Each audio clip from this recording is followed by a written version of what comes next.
every time you share your experiences with people, in your counseling with people, that is like the most unique thing that I've ever heard, you know?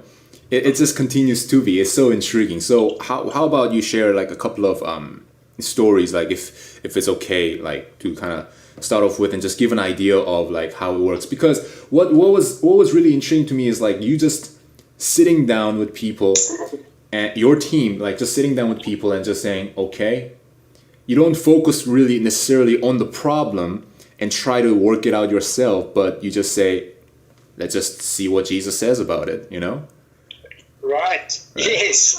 So, and I think, we could probably just mention it here that so often we as the church tend to focus more on the sin, right, the behavior, rather than what we actually got to do is what's causing me to sin. That's what I've got to deal with. Right. So, I'll give you one example of a lady we worked with. She was a wonderful missionary working in a Muslim country. And she had a real problem with people getting close to her. She had some real relational issues. She kind of put up walls and keep people from getting close to her. She felt like she had to stay single all her life because no one would ever want to be married to her. You know, she had these beliefs, you know. Wait, so she thought. I'm sorry. She thought she would stay single for life, not because God was calling her to, but because she thought nobody would want her, or did she not really even recognize that? No man would ever want to be with her. You know, she's too messed up and not worthy of being loved. You know. So we just sat with her and we said, do you mind if we ask the Lord about that? But before we got there, she mentioned that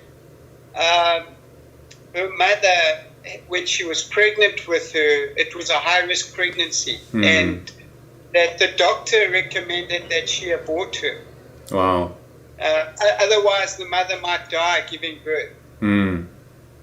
So her husband and her son said to her, we don't want to lose you, so we'd rather you abort.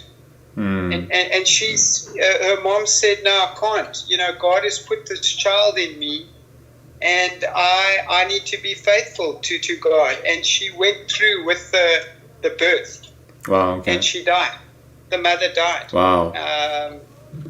So this girl's mother died giving birth to her. So what do you think her father and her brother said to her in those early years of her life?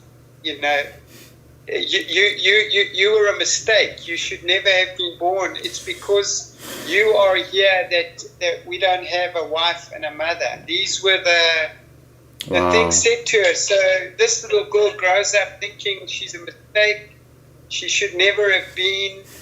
And by the age of 12, she's actually on the streets, you know, as a prostitute, basically trying to find love.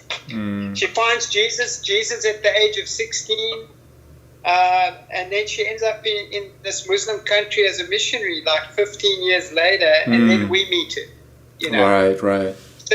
So she's carrying all those beliefs. I was a mistake. I should never have been. All of that still deeply, you know, she knows Jesus. But those lies are still holding her captive. So we said to her, would she mind if we asked Jesus if that's true? Are those things true about her? So we pray. She closes her eyes and we say, Jesus, you know, can you just let her know, is that all true? She was a mistake. She should never have been. And then we wait. We wait to see what happens. And the next thing, she just starts crying like uncontrollably. Wow. And we don't know what's going on. You know, most of the time we're not sure what's going on. Right. So we're like, are you okay? She said, yes. She said, I've got this picture of a hospital room, and I can see my mother lying on a bed. And she's just given birth to me. And Jesus has walked up to my mother, and he's holding her hand, and he's looking at her in her eyes saying, well done. We had a deal and you kept it. Well done, my faithful servant, you know. And she's like weeping as she's saying this. And she opens her eyes and she says to us, I wasn't a mistake. Jesus had a deal with my mom, and I'm meant to be here. Mm. You know, and it was like this instant thing, you know. Mm. And then we said, well, can we just test this? No, actually, you are a mistake. You caused your mother to be really made it hard for her. And she said, none of that's true. None of it's true. Wow. She said, I know I was meant to be here. Jesus had a deal with my mom, and I was no mistake. And it was like the truth sets you free. You know, now I could have told her that, right? I could have said, right. no, you're not a mistake. Right. She wouldn't have believed it. But when the truth himself tells you, you can't argue. You know, it's like, it's the truth. Right. So then we said to her, hey, but you also said no man would want to marry you. She said, no, can we also try and deal with that one? I said, yeah, great. Okay, Lord. So we said, Jesus, is that true that no man would want to marry her? Yeah, well, the next thing she just starts, whoa, going like this. I said, what's going on? She said, Jesus is standing there, you know, and he's got his arms open. He wants to hug me. But behind him, there are like 50 guys. And they all just want to give me a hug. Whoa. Wow. It was just a picture, you know. Right. And again, she just opened her eyes and she said, I guess there is a guy out there for me, you know. That's incredible. And, and there was such peace and such transformation in the moment that it was beautiful, you know. And all we did was try to take her to a place where she could hear from him. You know?